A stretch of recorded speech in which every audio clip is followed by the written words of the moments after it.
Assalamualaikum warahmatullahi wabarakatuh. Halo semuanya, para subscriber dan para penonton ya. Semoga Anda semuanya dalam lindungan Allah Subhanahu wa taala, sehat semuanya dan salam sejahtera. Baik, untuk di video kali ini saya akan membahas lagi-lagi tentang NLP ya. Tetapi saya akan menjawab suatu pertanyaan yang sangat bagus, sangat keren untuk kita bahas pada video kali ini ya. Nah, pertanyaannya seperti apa? Ini akan saya bacakan. Yang pertama adalah, apakah presuposisi jika orang lain bisa, maka kita pun pasti bisa? Apakah pernyataan itu benar dan berlaku untuk semua orang yang kita model? Di manakah letak keunikan setiap manusia, misalkan bakat, IQ, jalan takdir, dan lain-lain? Itu pertanyaan yang pertama ya. Nah, akan saya jawab ya. Presuposisi yang menyatakan jika orang lain bisa, maka kita pun pasti bisa. Ini berlaku untuk setiap orang yang kita model, yang kita tiru.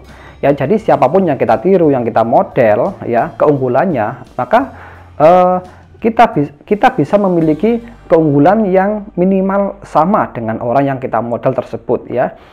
Misalkan ya, kalau kita orang yang ingin berbisnis, maka kita model, kita tiru orang lain yang sudah berhasil di bidang bisnis. Kalau misalkan kita seorang mahasiswa ingin sukses belajar, mendapatkan prestasi dan IPK yang bagus, maka kita tentu harus memodel, meniru, mencontoh mahasiswa lain yang sudah berprestasi dan memiliki IPK yang bagus, seperti itu. Dalam bidang apapun itu berlaku ya, dalam bidang olahraga, dalam bidang bisnis, manajemen, pendidikan, coaching, dan lain sebagainya, dan seterusnya. Jadi semua orang bisa meniru orang lain atau bisa mencontoh keunggulan orang lain ya. Namanya juga manusia, pasti kita akan saling mencontek, kita akan saling meniru dalam kehidupan sehari-hari ini.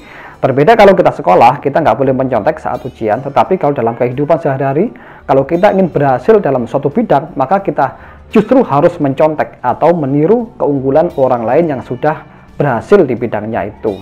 Nah, tetapi pertanyaannya muncul, apakah kita bisa meniru persis dengan orang itu ataukah tidak? Karena setiap manusia itu punya keunikan sendiri, punya karakter sendiri, bahkan memiliki jalan takdir yang berbeda pula dengan orang yang kita tiru. Nah, memang ya, kalau kita meniru orang lain, kita nggak bisa persis sama, nggak bisa. Ya, memang karena kita ini memiliki karakter yang berbeda, jalan hidup yang berbeda, hobi yang berbeda, pemikiran yang berbeda, dan lain sebagainya. Tetapi paling tidak kita memiliki kemajuan dalam bidang yang kita tekuni, seperti itu ya. Contoh begini, kalau Anda ingin berbisnis, Anda bisa memodel Pak Tung Desemaringin misalkan, tetapi apakah sama Anda akan mendapatkan hasil yang persis seperti Pak Tung? Belum tentu ya. Bisa sama, bisa lebih baik bahkan, tetapi juga bisa lebih buruk. Kenapa? Karena setiap orang memiliki keunikan yang berbeda-beda, ya, bahkan memiliki jalan takdir yang berbeda pula, begitu.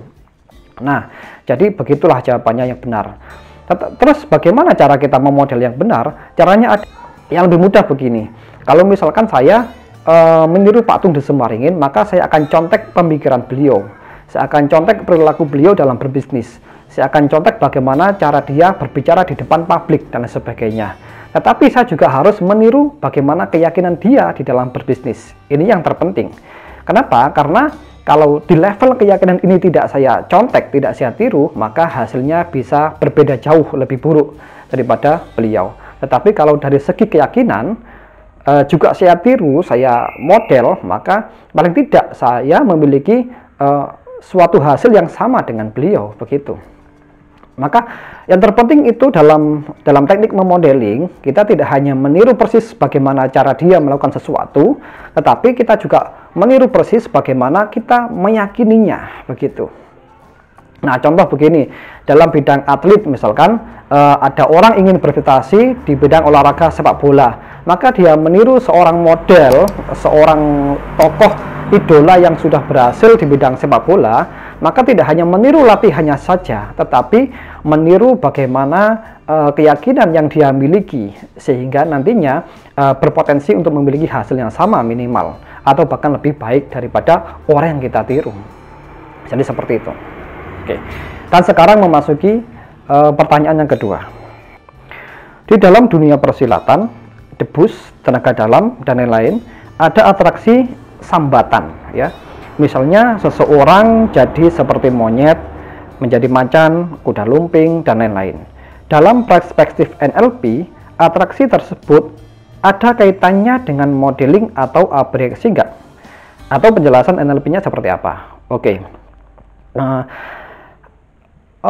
Oleh para praktisi debus ya, atau tenaga dalam, persilatan dan lain sebagainya ya, yang ada adegan nyambat ya, nyambat monyet, nyambat macan, atau nyambat hewan-hewan lainnya ya, itu sebetulnya dari sudut pandang NLP ada yang namanya Deep Trend Identification atau DTI.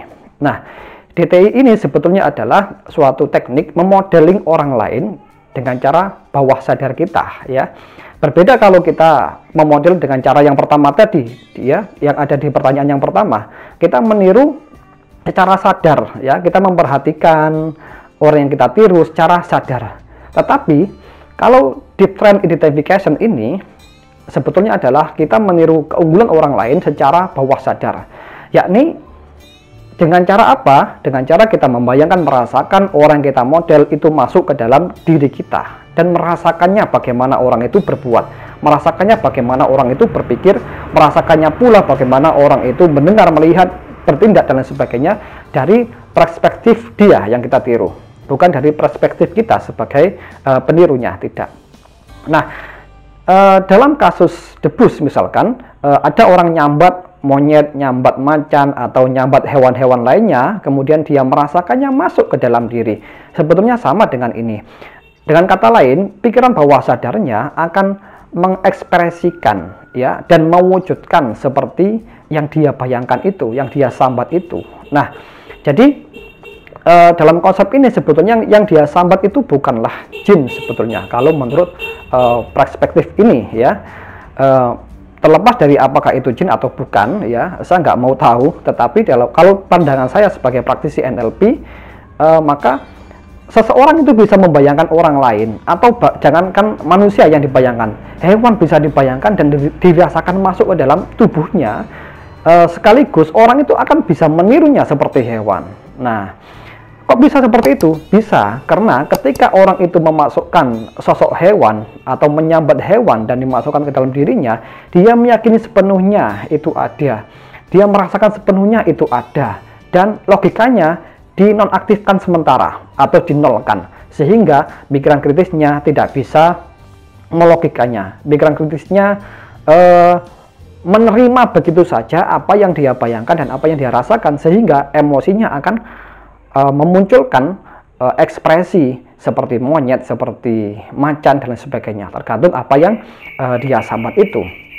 Nah, kalau dalam konteks NLP ada tadi itu yang saya sebutkan Deep Trend Identification. Kalau dalam hipnoterapi ada istilah role model ya. Sesungguhnya sama dengan itu, yakni kita membayangkan seseorang datang kepada diri kita dan masuk ke dalam jiwa kita, masuk ke dalam tubuh kita, kemudian kita mengekspresikan seperti orang itu. Nah, seperti contoh kemarin di video sebelumnya, yakni memodel Rasulullah, juga sebetulnya berlaku sama, yakni menggunakan teknik DTI, Deep Trend Identification itu. Gimana kita membayangkan lafaz Muhammad masuk ke dalam tubuh kita dan kita merasakan seolah-olah mendengar, melihat dan berperilaku seperti beliau, begitu. Nah, tetapi ini masih trendsnya masih ringan ya. Tetapi kalau trendsnya sudah sangat dalam seperti yang dilakukan oleh para debus, maka dia akan menjadi persis seperti yang dia sambat, begitu.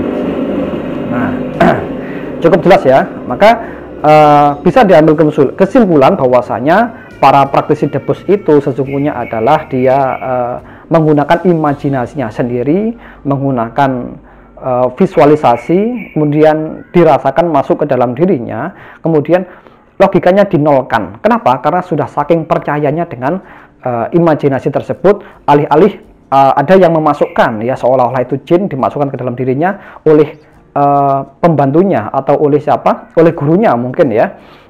Nah, dia begitu meyakini sehingga akal logikanya nol ya, tidak aktif, dan dia menerima begitu saja, sehingga yang muncul adalah emosinya, perasaannya yang kuat menerima sosok yang dimasukkan itu, ya. Sehingga apa? Akhirnya pikiran bawah sadarnya memunculkan reaksi spontan seperti apa yang dia sambat. Nah, seperti itu.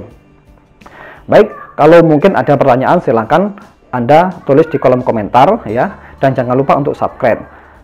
Oke, baik, sementara itu saja. Terima kasih. Assalamualaikum warahmatullahi wabarakatuh.